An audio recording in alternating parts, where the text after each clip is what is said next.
Olá, irmãos, tudo bem? Estamos de volta aí na segunda parte do nosso estudo. O que fazer quando o real fica longe do ideal? O que fazer quando o real fica longe do ideal? Encorajamento e aconselhamento para quem sofre com homens e mulheres fora do padrão bíblico em casa e na igreja, né? Essa foi nossa proposta já algumas quartas-feiras atrás e que agora eu trago para vocês aqui a gravação para que todos possam ter acesso a esse conteúdo tão importante. E espero mesmo no Senhor que a sua graça se manifeste através dessa porção de estudo da palavra dele, que foi alvo de uma conversa entre os pastores da igreja, também trazida ao vivo para os irmãos que puderam participar nos estudos na quarta, mas agora aqui sinteticamente, de forma um pouco mais resumida, mas ainda assim com a mesma essência, o restante do estudo para a vida dos irmãos. Espero que faça algo que a glória de Deus fique mais evidente na vida de cada um de vocês, que tanto em casa quanto na igreja tem que lidar com realidades que estão fora do padrão ideal da palavra, o que é inevitável nesse mundo de pecado, né, gente? O que é inevitável, em algum grau a gente vai experimentar isso. Então, só para uma relembrança aí, nós vimos, em primeiro lugar, para responder essa pergunta, o que fazer, né, quando o real fica longe do ideal, cuidado com o coração, a ideia da gente se livrar de toda a amargura, raiva, ira, das palavras ásperas, da calúnia, né, todo tipo de maldade, não se paga, né, o mal com o mal. Então, quando a coisa não vai bem, a gente não deve, de forma alguma, contribuir para que aquilo que está ruim piore, né? Então, cuidado com o coração. Segundo, nós vimos, não desista de buscar e defender o ideal só porque não experimentou em sua vida pessoal. Pagar mal com o mal, você, porque tem uma experiência ruim no casamento, com os filhos, com os pais, passar a achar que então você pode negociar aquilo que o Senhor tem como ideal da sua palavra para a nossa vida. A gente não só tem que continuar a busca, como defender. Olha, não aprove ao Senhor por N motivos, eu não tenho essa sorte, vamos dizer assim, mas eu espero em Deus que você, que outra pessoa, que a igreja possa experimentar isso que, na minha história, aprove ao Senhor não poder experimentar, né?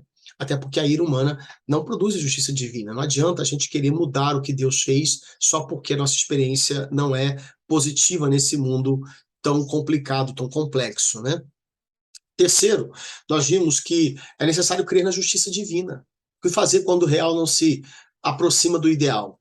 Crer na justiça divina. Jesus, quando teve a situação tão adversa que viveu na mão dos pecadores, diz o texto que ele não ameaçou se vingar quando sofreu, mas deixou seu caso nas mãos de Deus, que sempre julga com justiça, né? E também Paulo escreveu aos Romanos que a vingança cabe a Deus. E Deus vai dar o troco, diz o Senhor, né? Então, a gente não tem que, de forma alguma, se vingar, mas deixar que Deus faça a sua justiça. E para aqueles que não encontraram o pagamento pelos seus pecados na cruz do Calvário, eles vão ter que pagar eternamente no inferno. E não vai ficar impune nada, ok? Então é importante olhar para a justiça divina. Quarto, a quarta resposta é que não ter tudo não é não ter nada. A gente vê aqui nesse exemplo, 1 Coríntios capítulo 1, versos 4 a 8, um apóstolo profundamente agradecido por uma igreja cheia de pecados, cheia de problemas, mas que tinha coisas boas para serem agradecidas, né? Para serem alvo de gratidão. Então, a gente tem que prestar muita atenção, porque muitas vezes, no afã de querer o ideal, deixa de agradecer por aquilo que de bom há no real, só porque há presença de coisa ruim também. Então, não é porque meu marido não é tudo que eu gostaria que ele fosse, que ele não é nada. Não é porque meus filhos, meus pais não são tudo aquilo que eles poderiam ser, que eles não sejam nada do que o Senhor deu por sua graça para eles. Isso, na verdade, é uma afronta ao Senhor, né? Porque Deus coloca tesouros dentro de vasos de barro, ok? A quinta resposta foi: haja com amor e paciência, mas não seja omisso no que puder fazer. Ou seja, quando há Baraques, tem que ter Déboras. Quando há um homem medroso, um homem omisso, um homem que não toma iniciativa, provavelmente por trás tem uma mulher que Deus já tem capacitado com espírito de liderança, com firmeza nas decisões. Quando há pais que estão faltando com algumas responsabilidades, graças ao bom Deus, não é incomum vermos filhos especialmente aí adolescentes e mais velhos um pouco, que já têm uma visão maior de compromisso, tanto com as coisas de Deus quanto com a sua igreja local, as questões da casa, e que podem, sim, cobrir alguns furos. Ah, pastor, mas isso vai fazer com que a pessoa se acomode. Olha, sim, é necessário ter sabedoria para medir aí até que ponto a gente deve ou não manter, né, algum tipo de tolerância com aquilo que o outro deixa de lado. No entanto, há sim coisas que são fundamentais, que se a gente deixar de fazer, a coisa toda vai desmoronar. Até risco de vida, né? Você pode ter problemas com nutrição, problemas com SPC, né? Por falta de pagamento de contas, porque meu marido, minha esposa não contribui, meu filho não ajuda, mas aí você tem que pegar e cortar custos para deixar seu nome nas vassouras só porque o outro não está fazendo a parte dele. Faz a sua e faz parte, pelo menos, do que ele deveria fazer, se isso vai preservar sua família, vai preservar sua igreja. O pastor está pregando bobagem, agora também não vou mais para a igreja. Mas peraí, vai para a igreja, denuncia o pecado, fala da verdade para os irmãos à sua volta, pega a Bíblia, abre, mas faz isso por amor, por fidelidade a Deus, não por oposição gratuita, não por algum tipo de rebeldia travestida de piedade, né? Mas sim, faça aquilo que puder. Como diz aqui o texto, pensem sempre em fazer o que é melhor aos olhos de todos. No que depender de vocês, vivam em paz com todos. Dependeu de você? Plante a paz. E deixa que Deus vai vingar aquilo que o outro está deixando de lado. E, por fim, nós vimos no outro estudo que, se for necessário, é preciso fazer denúncia, né? E aqui temos duas esferas de denúncia, Mateus 18, 15 a 17, a denúncia que envolve a igreja, né? A eclesia, ou a eclésia, como alguns dizem, a igreja, a assembleia dos irmãos, que começa com a conversa particular, que chega com se necessário, a denúncia com testemunhas, e se não for suficiente, levar para a igreja mesmo, né? Agora, a segunda esfera é a esfera estatal. É quando a gente, se necessário, tem que denunciar, sim, né, diante das autoridades, e às vezes há pessoas que são passíveis de serem denunciadas por alguns tipos de omissões muito sérias, né? Imagina você, por exemplo, um pai de família, um homem, que ele separa suas finanças da família de tal maneira que as crianças em casa passam necessidade, né? Não tem tido condições nem de estudar, nem de comer. Vai ter que ir para o conselho tutelar, denunciar esse homem, né? Algum tipo de assistência social, fazer algum tipo de denúncia no Ministério Público. Pastor, mas isso não é contra a palavra? A palavra tem hierarquia nas suas leis. O Deus que disse que não era para matar, mandou matar, em alguns momentos, né? O Deus que disse que a gente, por exemplo, deveria respeitar autoridades instituídas, as humanas, nos ensina a desobedecer os homens quando quando obedecer aos homens for contra obedecer a Deus. A escolha, então, é por Deus. O mesmo Deus que disse uma coisa também disse a outra. Então, as leis têm hierarquias na palavra de Deus. E é por isso que a gente, sim, quando necessário, precisa denunciar mesmo, tá? Isso aí não tem que haver parcimônia com isso, não. Comedimento, não. Se há pecado impenitente, ou na esfera da igreja, ou até na judicial, a gente precisa ouvir a palavra, porque em Romanos 13:4 diz mesmo lá que o Estado foi dado poder às autoridades para punir aqueles que estão fazendo algo errado, certo? Bom, agora, tendo visto isso, vamos tentar continuar respondendo a pergunta: o que fazer quando o real fica longe do ideal? E nessa altura da nossa caminhada aí nesse estudo, houve uma pergunta a respeito: e quando acontece uma situação de um problema conjugal tão sério, será que somente o adultério, o abandono justifica uma separação? Não. Há sim possibilidades bíblicas. Há uma possibilidade, pelo menos, muito clara do Novo Testamento, que não é um texto narrativo, não é um texto preso a um tempo cultural, através de alguma narrativa, mas é um texto normativo, claro, a respeito de uma possibilidade de separação sem ser por adultério, nem ser por abandono do cônjuge. Vamos ver isso? Vamos lá? Deixa eu ver aqui. Olha aí para sua telinha. A sétima resposta à pergunta é que, em alguns casos, a separação de corpos poderá salvar um casamento. Em alguns casos, a separação de corpos poderá salvar um casamento. E aí a gente encontra em 1 Coríntios capítulo 7, versos 10 e 11, um texto mal usado. Eu vi alguns comentários, é engraçado, alguns estudos até, né?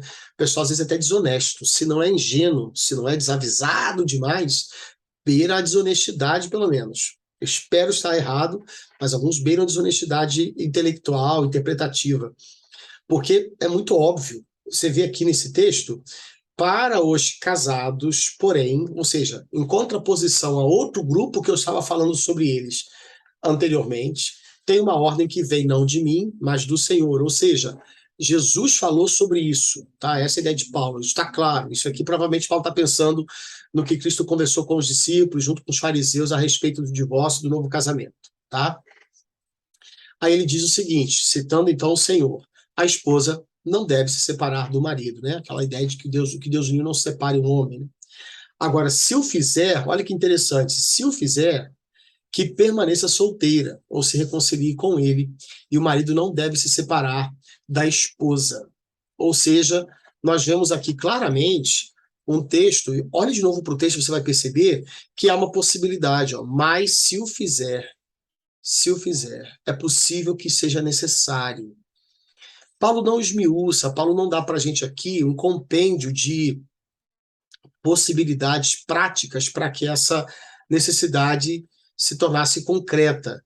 No entanto, fica muito evidente, sim, que apesar de ser uma medida extremamente delicada, que deve ser acompanhada de aconselhamento para não ser tomada de forma precipitada, mas ela poderá sim ser uma medida que seja uma única opção para alguns casamentos que não tenham, né, aparentemente, uma esperança de que haja mudança. É interessante que o pastor John Piper, eu vou projetar para vocês aqui, ele faz um comentário sobre isso que vai ajudar a gente a entender o que está aqui posto. Olha só. Ah, não está aqui nesse. Perdão, não está aqui nesse texto. Mas eu posso ler para vocês. Diz assim: ó, Paulo parece saber que a separação será inevitável em alguns casos. Ok? E aqui não está nem adultério, nem o abandono contemplado nesse pedaço. Porque para adultério nós já temos a cláusula de exceção de Jesus lá em Mateus 19, que o homem não deve deixar sua mulher, ou aquele que deixar sua mulher, a não ser por causa de adultério, né? Se casar com outra, vai cometer adultério também. Então parece que esse a não ser, nós cremos que sim, seja uma cláusula que dê uma permissão para uma nova relação, porque a aliança se quebrou ali. Mas ele coloca aqui que parece Paulo saber que a separação será inevitável em alguns casos, tá? Ele até coloca aqui algumas sugestões, por exemplo, talvez ele tenha em mente uma situação de um adultério sem arrependimento, ou deserção, ou brutalidade, né? Mas aí ele vai colocar que, nesse caso, ele diz que a pessoa que se sente constrangida a separar-se não deveria procurar um novo casamento e deveria permanecer solteira. Vejam só que a visão de Piper é muito interessante, porque ele coloca uma situação diferente aqui a respeito dessa questão.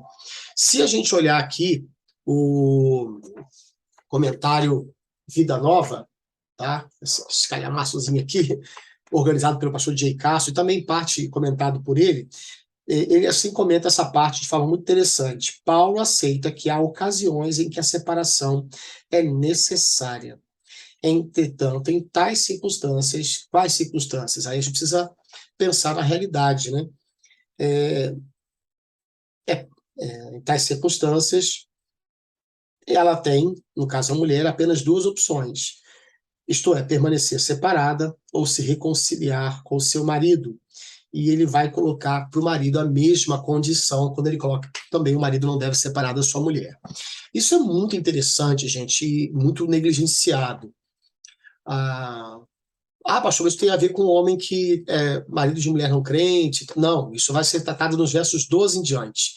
Quanto aos demais, aí ele vai mudar de público, tá? Então, o contexto do texto dá o sentido do texto, né? Aqui claramente Paulo está dizendo que há circunstâncias, sim, em que é necessário uma separação de corpos, que pode ser, na verdade, necessário uma separação de corpos para que alguma coisa aconteça. E há situações que são muito interessantes. Por exemplo, o homem pode não ser um adúltero e nem embora de casa, nem abandona a família, nem é um adúltero. então não haveria uma permissão bíblica para um novo casamento, um divórcio que permitisse um novo casamento. Mas aí ele é um homem que é extremamente omisso em relação ao papel dele como líder, como chefe de família. Ele é uma pessoa que gasta o dinheiro, por exemplo, com os pais. Ele vive gastando dinheiro com os pais e não investe na família. E ele faz isso sem falar com a esposa, ao ponto de até comprometer as contas da casa por questões de caprichos da sua mãe, sogra da sua mulher, no caso. Esse homem não está cumprindo aquilo que a Bíblia fala sobre deixar pai e mãe e unir-se à sua mulher. Ele não está fazendo da sua família, o seu casamento, uma parceria, uma fonte de cuidado para os pais e para os sogros. Ele está deixando a família, em especial a esposa, de lado para favorecer a sua mãe, por exemplo, uma coisa que infelizmente acontece muito ao ponto de termos tantas piadinhas com sogra, né? E é trágico quando isso acontece. Não é incomum, irmãos. No meu gabinete, já várias vezes eu tive que tratar situações como essa, essa que eu estou citando, de homens que não têm iniciativa de marido, né, de chefe, de líder do seu lar, e que fica na barra da saia da mamãe, querendo, muitas vezes até, a mãe como uma parceira para afrontar a sua esposa. Um homem que não faz questão, inclusive, dos maus tratos que a sua esposa sofre da sua família. Uma mulher séria, uma mulher dedicada à sua casa, mas que, por exemplo, a sua sogra tem ciúme do filho, no caso, né? A sua sogra tem ciúme dos netos e ela maltrata aquela mulher porque ela é uma mulher presente, uma mulher firme, uma mulher que tem compromisso com seus papéis dentro de casa. E essa mulher começa a adoecer. Ela começa a adoecer porque as contas ficam faltosas lá, ela começa a ter problemas de saúde, não só psicológicas, mas até físicas, por conta do estresse, e ela começa a negociar alguns princípios, ela começa até a se tornar muito agressiva, e ela não está tratando o coração, então ela entra num ciclo, né, vicioso aí de pecado, num loop de pecado, em que ela, não sabendo mais lidar com a situação, começa a ficar uma pessoa agressiva até com os filhos, não consegue trabalhar, e ela está adoecendo. Ela chega no gabinete e fala: pastor, não aguento mais. Eu estou passando uma situação em que eu não estou nem me reconhecendo, porque não suporto chegar na rua, as pessoas dizem: ah, mas seu marido, sua sogra e tal. Como é que você pode resolver uma coisa dessa? Além de outras possibilidades, eu estou aqui chegando direto na opção que eu estou colocando, que é drástica. Separa. Se você entender biblicamente que ele de fato está fazendo isso, separa.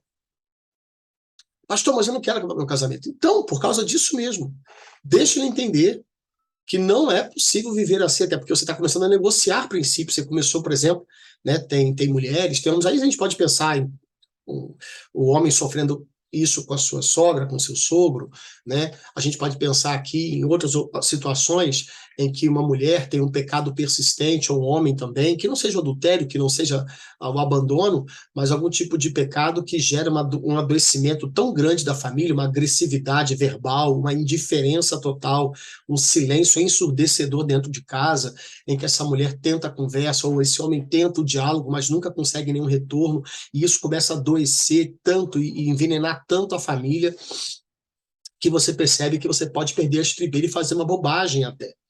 Então, para preservar esse casal do mal maior e para dar uma possibilidade de uma reflexão séria em que não haja fuga, pode ser sim necessário. Eu já aconselhei, inclusive conversei com o presbitério sobre isso para conversar com os irmãos e a gente poder afinar as ideias, já que meus pares são pessoas também pensadoras, que têm as suas opiniões pessoais, e nós chegamos a um consenso quanto a isso, nós convergimos nessa visão, tá?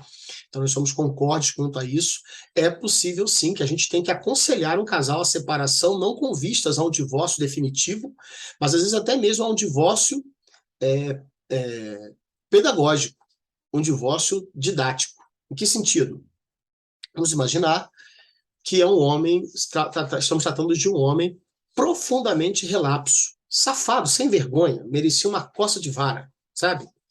Que não tem compromisso com nada, mas não quer sair de casa, não trai a mulher, quer cama com ela, né? Mas é um homem relapso, que não toma atitude para cuidar dos seus filhos, está deixando a casa sem provisão, gasta o dinheiro com os amigos na rua. E aí essa mulher fala, não dá para viver com você desse jeito. Eu te amo, eu quero o nosso bem-estar, não quero outro marido, mas eu não quero que destrua a nossa família. Essa pessoa está em outra situação já. E tem mais. Esse homem, ele não arca com os compromissos se não for obrigado pela lei. Então, só o divórcio no Brasil dá sustentação ao pagamento de pensão, a obrigatoriedade de pagamento de pensão para os filhos. E aí, então, esse cara agora vai ser obrigado, se ele não fizer, ele vai para a cadeia. Pastor, isso não é falta de amor? Não, isso é amor.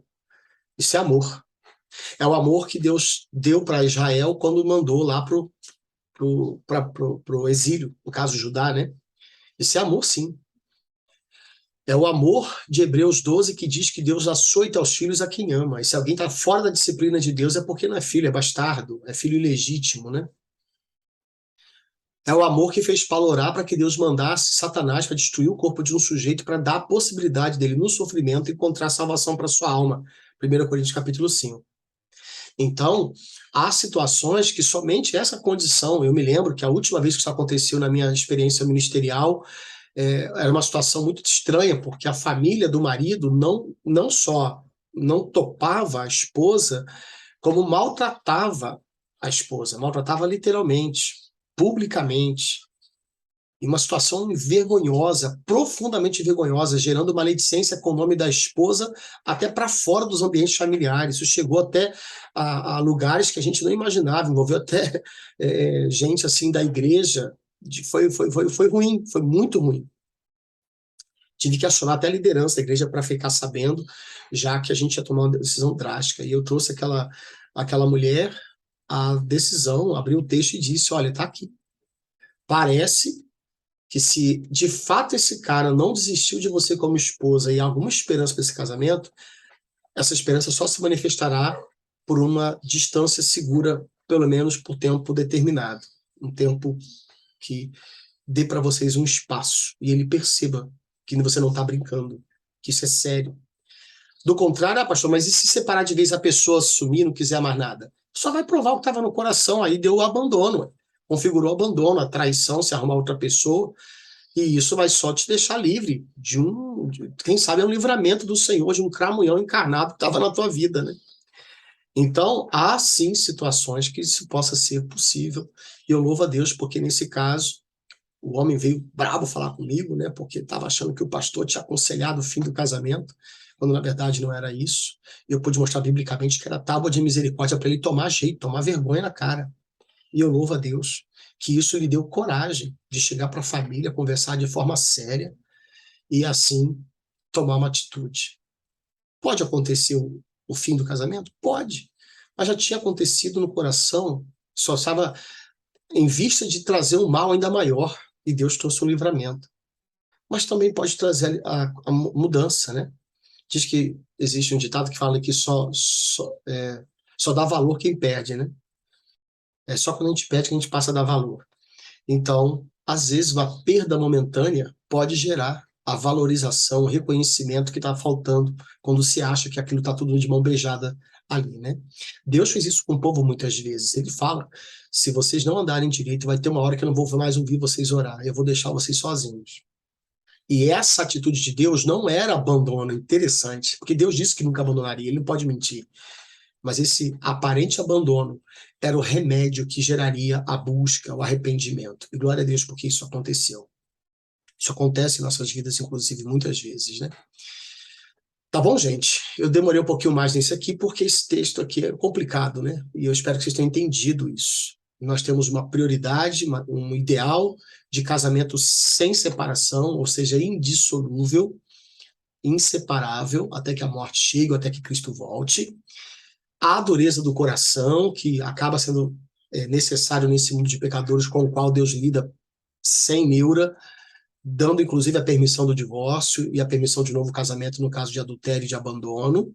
Mas há uma terceira opção, sim, que quando esse real está tão longe do ideal, ao ponto de trazer adoecimento, falta de esperança, uma total um total vazio que gera medo, angústia, ao ponto de você adoecer e não ter mais noção do que está fazendo, quando você começa a pagar o mal com o mal, quando você começa a negociar até mesmo princípios, porque não está sabendo mais lidar com aquela situação, pode ser que essa seja a tábua de misericórdia.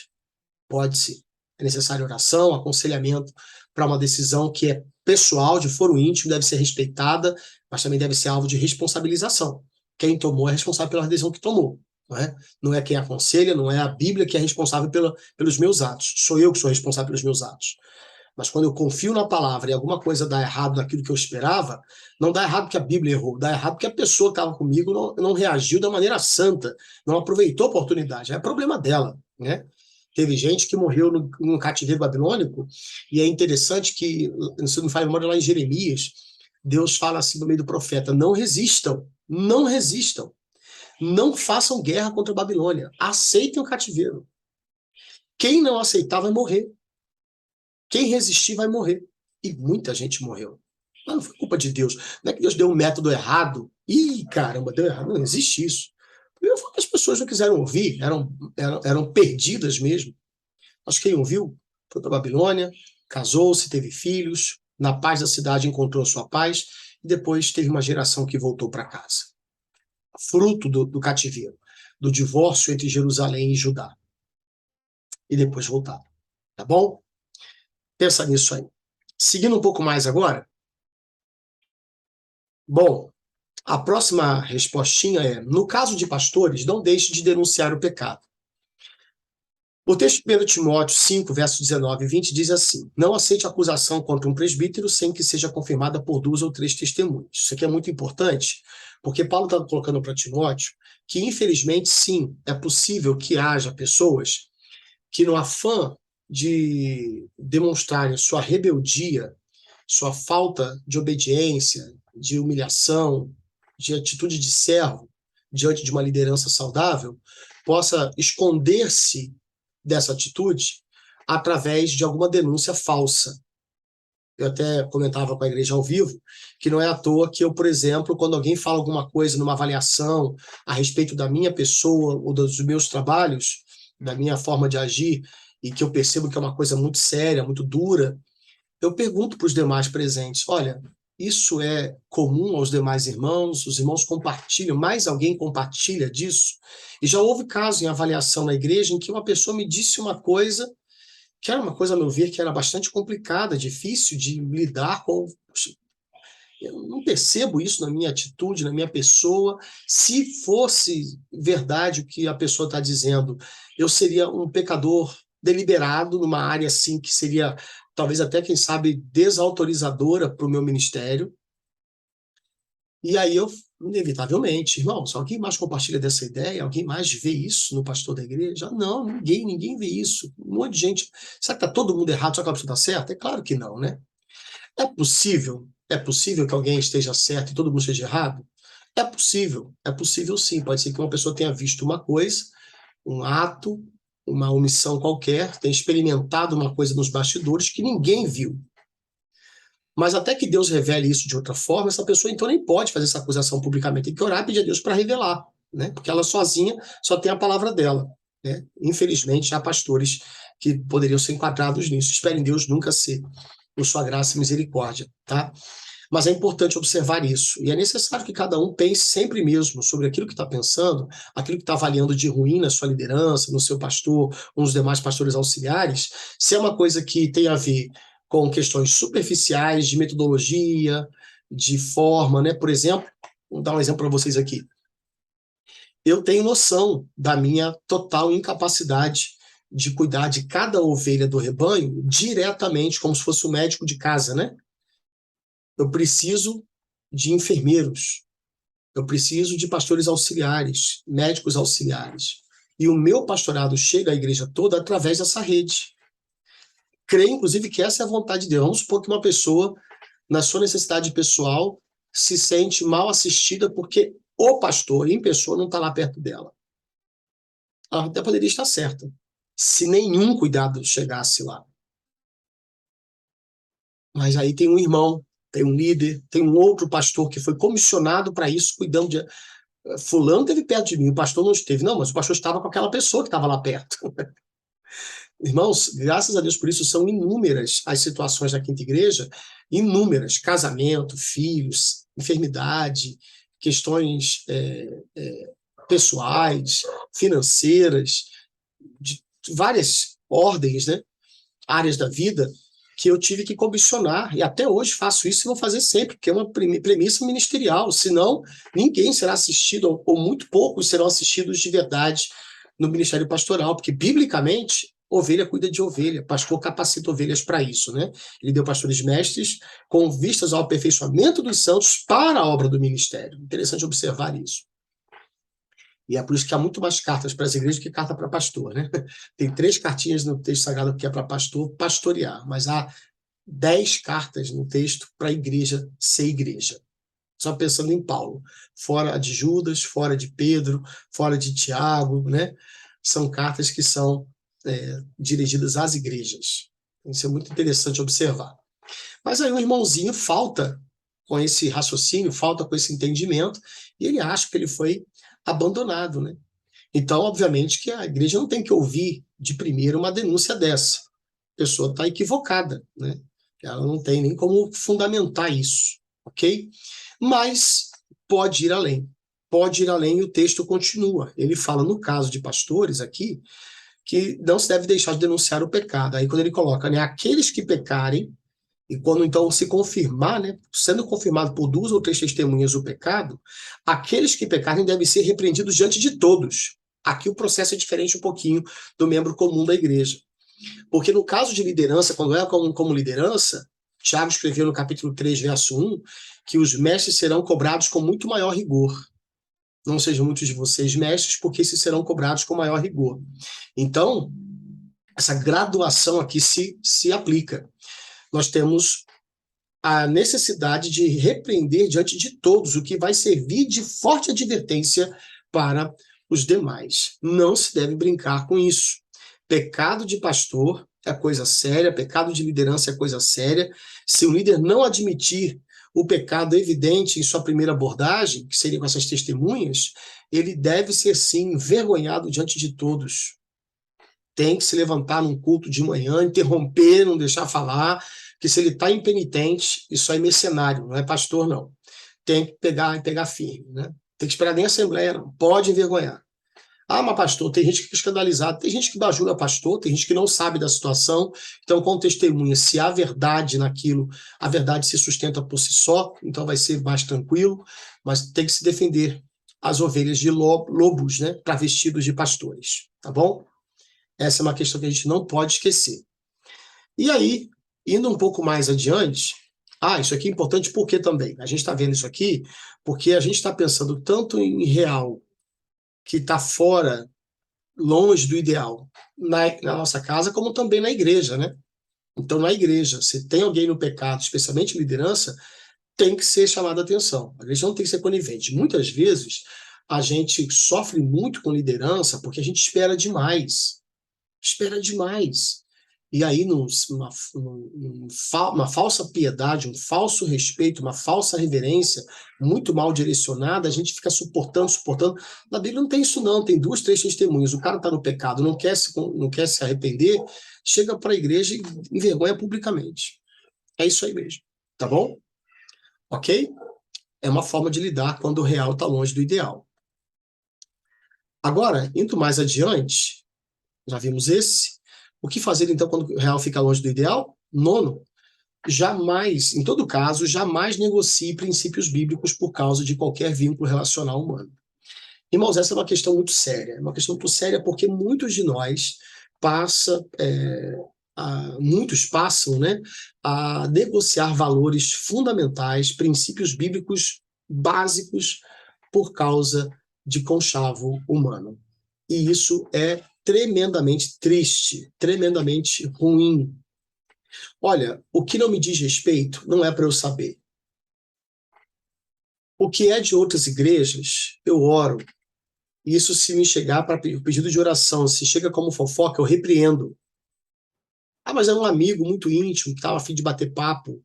Bater papo é conversar sobre natureza, sobre arte, sobre teologia, né? Sobre política, sobre futebol, não ficar falando mal dos outros, não ficar se promovendo às custas de falar mal dos outros.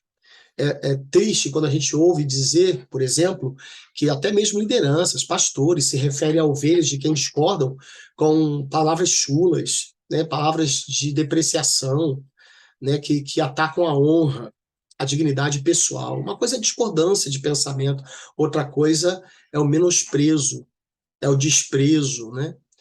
É chamar o outro de raca, de tolo, nesse sentido de depreciação. A Bíblia fala que quem faz isso é réu do inferno, né? Então, tomemos muito cuidado com isso. A gente, às vezes, negocia por causa de vínculos de amizade, de relacionamentos íntimos, especialmente em família e em intimidade de amizade, muitos princípios. Eu aproveito aqui para colocar para os irmãos, eu estabeleci para a liderança da Quinta Igreja que entre nós não vamos falar nada de mal do pastor Marcos, dos irmãos que saíram da nossa igreja, sabe? Se não for para falar para o bem, para construir, para abençoar, para preservar, se tem alguma reserva no coração, já conversou pessoalmente? Pode ser que proceda a reserva, pode ser que a sua crítica proceda. Eu tenho as minhas aqui dentro e eu conversei com quem tinha que conversar. Mas eu não vou ficar tratando disso publicamente, denegrindo, depreciando aqueles, depredando, né, o patrimônio do reino dos céus, porque alguém possa ter um defeito para mim.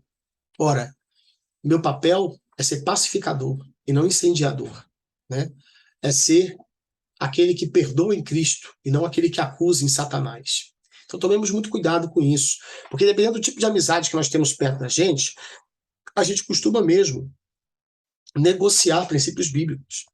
Se não se ama a Deus sobre todos e tudo, não se pode amar ninguém verdadeiramente. Cônjuges, pais, filhos, irmãos, parentes, amigos e parceiros ministeriais jamais devem negociar princípios desagradando a Deus para agradar homens, irmãos. É por isso que o texto que nós temos aqui é o de Mateus 10, verso 37, que diz assim: quem ama seu pai ou sua mãe mais do que a mim, não é digno de mim. E quem ama seu filho ou sua filha mais do que a mim, não é digno de mim. Olha, isso é muito sério. Às vezes nós temos uma visão tão distorcida quanto a essa questão, que a gente passa, por exemplo, a ficar chateado com a igreja quando um filho é disciplinado, é até excluído, né?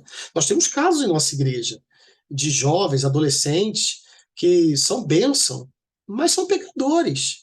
E quando são pecadores que não se arrependem do seu pecado, e a linha da bênção passa a dar mais lugar à maldição do que à bênção, há um desequilíbrio, e a gente percebe que não há mais uma busca na luta contra o pecado, mas há claramente um desejo de se entregar à carne, aos desejos do mundo, às vontades de Satanás. Está se configurando aqui o quê? Aquilo que Paulo disse em 1 Coríntios capítulo 5, olha, irmãos, se alguém se diz irmão, mas quer continuar na vida de pecado, não chama, não cumprimenta, manda embora, expulsa da igreja. Isso vale para o meu casamento, para o meu marido, aliás, para minha esposa, vale para os meus filhos, para os meus pais, e para os meus melhores amigos. Isso não muda, irmãos. E a gente tem que pensar até seriamente. É meu melhor amigo aquele que está infringindo deliberadamente a vontade de Deus? Usa suas redes sociais, usa seus relacionamentos para o tempo todo estar se entregando ao pecado? Essa pessoa, o que ela tem que me atrai para uma amizade tão íntima, ao ponto de eu considerá-la minha melhor amiga? Meu melhor amigo deve me aproximar de Cristo, que de fato é o nosso melhor amigo. Se me afasta dele e tem uma vida promíscua, uma vida de pecado, uma vida sem arrependimento, como é que eu consigo abrir minha vida para essa pessoa, ser aconselhado por ela, trocar com ela, ao ponto de chamá-la de minha melhor amiga? Sabe? Geralmente a gente chama de melhor amigo, infelizmente, aquele que bajula a gente, aquele que nunca tem nada para criticar na gente, aquele que sempre vai passar a mão na nossa cabeça. Ou então aquele amigo que é um hipócrita danado, né? A gente acha que ele é legal porque ele te fala a verdade, ainda que ele não viva nada do que ele fala. Aí também não vale nada, né? Hipócrita cuidando de hipócrita. É cego guiando cego, né? Então, temos que tomar muito cuidado com isso, irmãos. Em todo caso, quando o real está longe do ideal, eu não devo negociar princípios da palavra. Então, tome muito cuidado com isso, porque às vezes nós carregamos um peso enorme em nossas costas, porque a gente quer manter o mundo em nossas mãos, debaixo do nosso controle, numa idolatria relacional em que a gente preserva pessoas em detrimento da verdade e a verdade é Cristo, é uma pessoa. E quando você escolhe caminhar com o pecador no seu pecado, endossando, ou no mínimo sendo conivente, cúmplice, sendo omisso quanto à denúncia contra o pecado, você está fazendo uma escolha, você está traindo Jesus, ok? Então, em todo caso, jamais negocie princípios bíblicos por causa de qualquer vínculo relacional humano. Nesse sentido, inclusive, quando o pastor, quando uma liderança chamar a atenção de um marido, de uma esposa, de um pai, de uma mãe, de um filho, e ele for passível disso, especialmente quando é maior de idade, irmãos.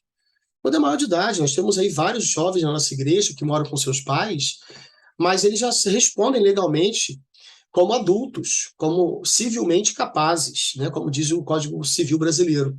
E como tais, eles já respondem diretamente pelos atos deles, sem precisar que pastor, que líderes da igreja conversem com o papai e com a mamãe como se fossem responsáveis, tutores. Não são mais, para o Estado brasileiro, já não são mais.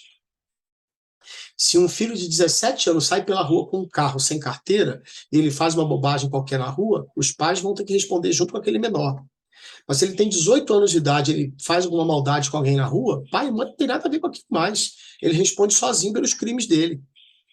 E aí, a gente tem que tomar muito cuidado para não requerer da liderança da igreja, em nome de um conchavo pecaminoso, mundano, viciado pelo pecado com os nossos entes queridos, aquilo que a gente gostaria que eles recebessem como bajulação, como algum tipo de método corrompido, e não a disciplina bíblica, né? Então, quando o real está longe do ideal, a igreja precisa lutar, porque a igreja precisa lutar e buscar o ideal de Deus. Nenhum de nós é perfeito, é claro. A gente julga com base na palavra e no ideal de Cristo. Mas a diferença entre nós e aqueles que devem ser disciplinados, geralmente, é a atitude. O pecador arrependido, o pecador penitente, penitente, não impenitente. O pecador penitente, aquele que está arrependido, que está debaixo de penitência, ou seja, ele sabe que merece a punição, mas encontra em Cristo perdão e desejo de mudança, esse pecador sempre tem lugar. E ele demonstra seu arrependimento por frutos de arrependimento. Lembremos de João batizando pessoas lá, né? Lá no Rio Jordão, e as pessoas chegavam para ele e diziam: o que eu devo fazer? Eu estou arrependido. O que eu devo fazer? Ó, se você é soldado, não pratique extorsão, não cobre subornos. Você é cobrador de imposto? Cobre apenas a taxa correta, não roube de ninguém. Você faz pão, faça pão direito, né? Você é um patrão, trate bem seus empregados. Você é filho, obedeça a seus pais. Ele diria, para cada caso, né? São os frutos de arrependimento. Quando pecadores na igreja não têm essa atitude e querem viver na comunhão dos irmãos, querem se aproveitar da convivência, mas não têm uma atitude nas suas redes sociais, nas suas amizades, no seu lazer, nas suas viagens, no seu trabalho, no uso do seu dinheiro, do seu próprio corpo, para a glória de Deus, ele merece repreensão. E muitas vezes nós estamos carregando o peso da mão de Deus, que está vindo com punição purificadora, e a gente tenta fazer uma queda de braço com Deus, tirando aquela pessoa debaixo de lá, tentando fazer Deus tirar o peso. A gente não pode fazer isso não, irmãos. Isso não é correto. A gente tem que ajudar aquela pessoa a ver, olha, você precisa ver que Deus está irado com isso, essa atitude entristece o Senhor, e se você é filho de Deus, ele vai puxar o teu tapete para você se arrepender. Ou se você não é filho dele, só vai se confirmar que você é um filho do inferno, e ele vai te caçar de uma forma ou de outra. Seu maior inimigo é Deus, se ele não é seu pai. E se ele é seu pai, ele vai te açoitar porque ele te ama. E os açoites é a disciplina da igreja. Então tome muito cuidado com isso, porque às vezes nós temos dificuldade de discipular algumas pessoas por causa justamente de irmãos da igreja que não deixam. Ou que se chateiam, né? Ah, mas o meu neto, né? Se deixar, ele nunca mais vai voltar para a igreja. O meu filho, o meu sobrinho, o meu marido, ó, se fizer isso, nunca. Mas é problema dele se ele não quer mudar de vida, que ele tem essa chance. Então a gente não vai negociar a princípio por causa de conchavo relacional, irmãos. Eu, antes de ser marido da Bianca e pai da Ana Luísa e da Sara, eu sou filho de Deus. E se elas quiserem caminhar comigo como filho de Deus, a gente caminha junto. Se não quiserem, se não consentirem viver com um crente, eu não vou abandonar o Senhor. Tá bom? Bom, para terminar, Nossa última resposta ao que fazer quando o real fica longe do ideal foi essa aqui. Descanse na soberania amorosa de Deus. Descanse na soberania amorosa de Deus. Diz o texto de Romanos 8:28, um texto tão conhecido, mas tão colocado, tão pouco praticado, tão pouco colocado em prática, quando é necessário. Ele é um antídoto, ele é uma vacina contra a ansiedade, contra medos e angústias desmedidos, extremos, mas a gente, infelizmente, não pratica como deveria. Sabemos que Deus faz todas as coisas cooperarem para o bem daqueles que o amam e que são chamados de acordo com o seu propósito. Esse é o texto. Nós sabemos que Deus faz todas as coisas cooperarem para o bem daqueles que o amam e que são chamados de acordo com o seu propósito. Meus amados, o que fazer quando o real fica longe do ideal? Descanse na soberania amorosa de Deus. A gente precisa ter essa atitude de vida também. Nada pode nos separar, se não nos aproximar de desfrutar do amor de Deus, mesmo que sejam situações intensamente dolorosas em casa e na igreja. Ainda que possa parecer muito duro e até incoerente, porque se Deus me ama e Ele é todo-poderoso, como que Ele pode permitir que eu passe por isso? Olha, eu posso não entender, mas eu deveria confiar. Tudo que nos ocorre, em última instância, irmãos, cumpre um desígnio divino para o nosso bem. É aqui que a gente trata, como no primeiro ponto, o nosso coração. Lembra? A primeira resposta, cuidado com o coração. Esse cuidado começa primeiro em perguntar-se o que o amor soberano ou o que a soberania amorosa de Deus está fazendo através do que está acontecendo. Do que o Senhor quer me livrar. O que Ele quer me dar. Como sairei disso depois desse trato do Senhor comigo? O mal que nos fazem, o real longe do ideal que a gente sofre, Deus vai punir, Deus vai cuidar disso de alguma forma. Isso é inescapável. No entanto, nada disso pode frustrar os planos de Deus, senão apenas cumpri-los para a nossa vida. Quando Judas traiu Jesus, quando Pilatos lavou suas mãos, quando os judeus e gentios se juntaram para matar Jesus, Atos 4 diz que eles só fizeram o que a mão do Senhor havia pré-determinado que acontecesse. Quando Sansão estava querendo casar-se com uma filisteia, capítulo 14, verso 4 de Juízes nos diz que aquilo que os pais de Sansão estavam confrontando com a palavra de Deus, porque ele de fato estava errado em querer um casamento misto, diz o verso 4 que vinha do Senhor, que queria uma ocasião contra os filisteus. Deus sempre é soberano e amorosamente soberano, tá bom? Se porventura você, olhando para essas respostas, percebe que você vive um real na sua própria vida longe do ideal de Deus, arrependa-se. Peça perdão ao Senhor. E comece do começo, humilhando-se, pedindo perdão às pessoas à sua volta e fazendo de novo. Lembre-se, o Senhor lida com a gente sempre no real, não no ideal. O ideal do Éden acabou e o ideal do céu não chegou. É em Cristo que Deus nos aceita, é em Cristo que Deus convive com a gente e é por Cristo que Ele vai nos manter salvos até o último dia. Então, confie nesse amor do Senhor, porque o que eu estou te pedindo para você viver aqui é aquilo que Deus já vive com você. Deus não vive com você no ideal dos homens, nem da sua lei. Ele vive no ideal da sua graça. Por meio de Cristo, Ele nos aceita. Amém? Deus abençoe. Espero ter ajudado vocês com esse estudo dividido em duas partes. Que o Senhor complete a obra no coração de cada um, conforme a necessidade de cada um. Beijo. Tchau.